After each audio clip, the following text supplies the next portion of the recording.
fresh, soft, homemade paneer. Come, let's make it. You'll need just 2 ingredients, milk and curd to make paneer. To a pot, add 2 liters milk first.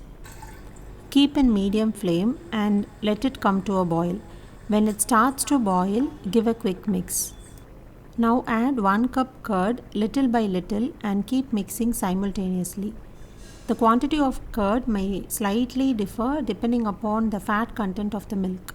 You may need 1 to 2 tablespoon curd extra if you are using full fat milk.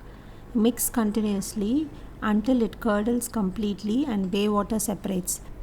The greenish liquid that separates is whey water. I am showing 2 methods of making paneer, one with mold and another without mold.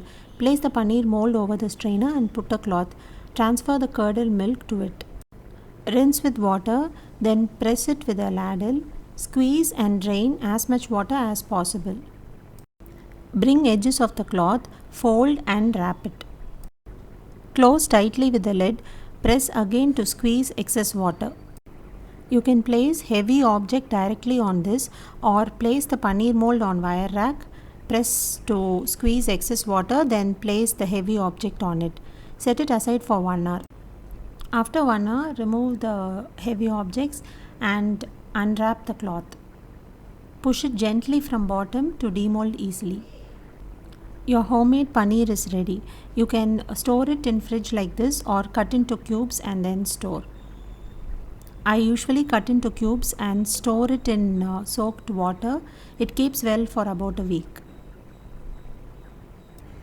The texture and color of the paneer depends upon the variety of milk used. If you use cow's milk, then the paneer will be slight ivory in color.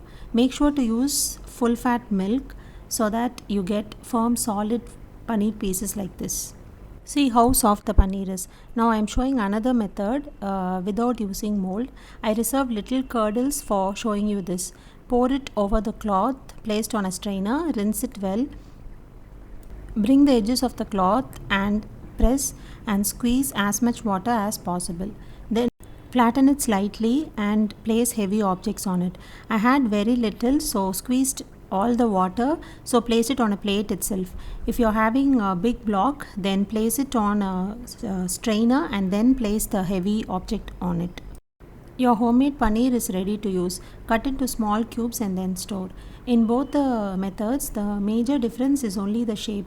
The taste and texture remains the same. So you can use any method you like and prefer. Homemade paneer is fresh and soft than the store-bought ones. I usually store it in soaked water in fridge. Stays soft and fresh for a week. Remember to change water daily. The whey water can be used to curdle the milk for making paneer next time. Enjoy. Bye.